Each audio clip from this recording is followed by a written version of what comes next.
gostaria que você abrisse comigo sua Bíblia. Primeira carta que Paulo escreveu aos Coríntios, o versículo de capítulo 5, versículo 8. Hoje é dia de Santa Ceia do Senhor, e nós vamos dar uma palavra bem breve para ministrar a ceia, em nome do Senhor Jesus. Quem achou, diga amém. Diz assim a palavra do Senhor: pelo que façamos festa, não com o fermento velho, nem com o fermento da maldade e da malícia, mas com asmos da sinceridade e da verdade. Amém? Querido Deus, mais uma vez, Pai, em nome de Jesus, pedimos a bênção do Senhor, que o Senhor traga sobre nós a revelação de Tua Santa Palavra. Fala conosco, Senhor, não o que queremos, mas o que precisamos ouvir. Fala por amor a Ti mesmo, fala por amor à Tua igreja, fala por amor ao Teu povo, Senhor, aos Teus filhos e pela misericórdia da minha vida. Eu peço a Tua bênção, Senhor, em nome de Jesus e para a glória de Deus. Irmãos, nós todo mês tomamos a ceia, todo mês participamos da Santa Ceia do Senhor, e todo mês nós falamos a respeito da ceia, marcamos, evidenciamos o motivo pelo qual o fazemos, a necessidade da reverência, a necessidade da compreensão do que era a Santa Ceia do Senhor. A Santa Ceia do Senhor, ela traz para nós a graça de Deus, o favor imerecido de Deus. Nós não merecemos, mas o Senhor Deus nos dá a oportunidade de partilhar, de estar em comunhão, de participar do pão que simboliza o corpo do Senhor, de participar do suco da uva que simboliza o sangue do Senhor. E através deste ato de fé recebemos força espiritual. Não há, como diz a igreja romana, transubstanciação. O pão não vira carne, nem corpo, literalmente o pão continua sendo pão. O suco da uva não vira literalmente o sangue de Jesus, ele continua sendo o suco de uva.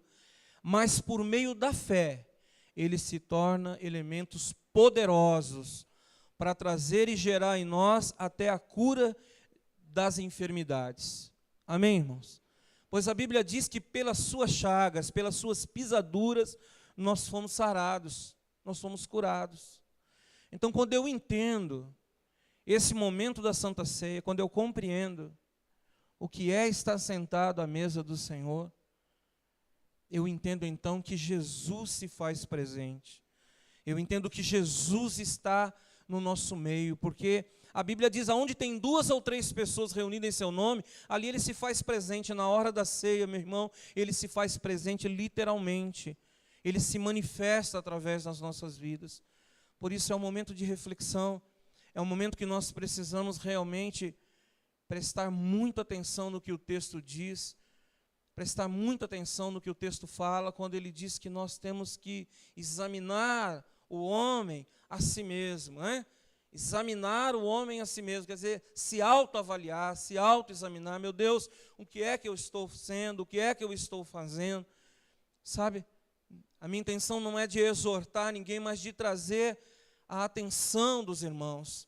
Examinar o homem a si mesmo, depois tome deste pão e beba desse cálice. Examinar o que é que nós temos feito. 2014 passou, nós vamos aí 15, 20 dias, um mês, falar muito de 2014, depois nós vamos esquecendo. É normal, é natural que isso aconteça, mas por ser o primeiro culto do ano de 2015, é muito comum, muito normal que a gente fale de 2014. Passou. E o Senhor dá para nós a oportunidade de recomeçar. Eu falei há pouco, quando ungi os irmãos com o óleo da unção, no momento de ungir os dizimistas, eu falei sobre os símbolos e a importância que os símbolos têm. Eles vêm não para ser idolatrado, não para criar uma idolatria, não para virar um marketing de ministério, não, mas o símbolo vem para anunciar o antes e o depois. É para isso que vêm os símbolos. E Deus dá isso para a gente todo dia. A Bíblia diz que o choro dura uma noite, mas a alegria vem no amanhecer. A cada novo dia, a oportunidade nos é dada de recomeçar. A gente tem aí 7 dias na semana, né? 8 dias. Domingo, segunda, terça, quarta, quinta, sexta, sábado, 7 dias. E domingo, o início de uma nova semana, a oportunidade de recomeçar. Ao término de cada 30 dias, 31 dias, nós temos o dia 1º de cada mês, a oportunidade de recomeçar. Ao final de 12 meses, nós temos o 1º do novo ano, a oportunidade de recomeçar. Tudo isso são símbolos, são marcas, são oportunidades que o Senhor Deus nos dá para recomeçar, para botar um divisor de água do antes e depois. E para que não houvesse dúvida, o próprio Cristo fez isso na cruz do Calvário, colocando a cruz como um marco do antes e depois, não é? Antes de Cristo, depois de Cristo. O tempo parou, tudo começou a contar novamente, porque foi uma oportunidade. Naquele momento na cruz do Calvário, quando o Senhor Jesus, Ele clama e diz: Deus meu, por que me desamparaste? Foi porque o pecado do mundo inteiro estava sobre o Senhor Jesus. E o próprio Deus não podia olhar para Ele por conta do pecado nosso que estava sobre Ele. E depois Ele tem na boca a esponja molhada com vinagre, e Ele diz: está consumado. E Ele entrega o Espírito ao Senhor. Naquele momento a Bíblia diz que houve trevas sobre a face da terra. Eu fico imaginando aquele momento e pensando que a lua disse: eu me recuso a aparecer diante de tamanha crueldade. Eu fico imaginando que o sol falou: não ponho a minha cara aí nesse negócio. Eu fico imaginando que tudo foi abalado, todas as estruturas, as pedras disseram: eu me recuso em ficar parada, eu me recuso a ficar inanimada. Até as pedras se moveram. Os sepulcros que estavam fechados disseram: nós nos recusamos em ficar fechados. E eles abriram. Os mortos disseram: nós nos recusamos em ficar no sepulcro. E saíram. Sabe por que tudo isso? Porque foi a oportunidade de Deus para a humanidade. Em Cristo Jesus nós temos a oportunidade de recomeçar a cada dia, a cada semana, a cada ano. Em Cristo Jesus nós temos a oportunidade, e a Santa Ceia do Senhor é isso. É a oportunidade que Deus nos dá de zerar o que para trás ficou. De nós lembrarmos que Paulo ensinou isso para nós: esquecendo das coisas que para trás ficaram, eu prossigo para o alvo, para a soberana vocação que está proposta para mim em Cristo Jesus. Nós começamos a olhar para o que Paulo diz, como o irmão Walter falou, e é verdade. Em Filipenses, o apóstolo São Paulo dizia: regozijai-vos. Outra vez vos digo, regozijai-vos no Senhor.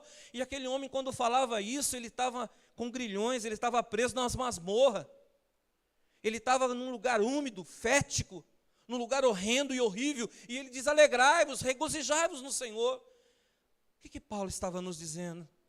Será que Paulo não estava dizendo: aproveite a oportunidade, a cada dia se alegre no Senhor, regozije-se no Senhor, olha para o céu, veja o quão bela, o quão bonito, o quão maravilhoso é a vida que o Senhor vos tem dado. E quando eu falo sobre isso, eu me lembro do meu pai na fé, do nosso pai na fé, o Abraão, que eu adoro tanto pregar sobre Abraão, desde que me converti. E no capítulo 15, ele está lá enfiado numa tenda de cabeça baixa. Se fosse no século 21, nós íamos dizer que Abraão estava com depressão e tomando remédio de faixa preta. Porque ele está lá enfiado dentro da tenda e ele diz: ó Senhor, o Senhor não tem me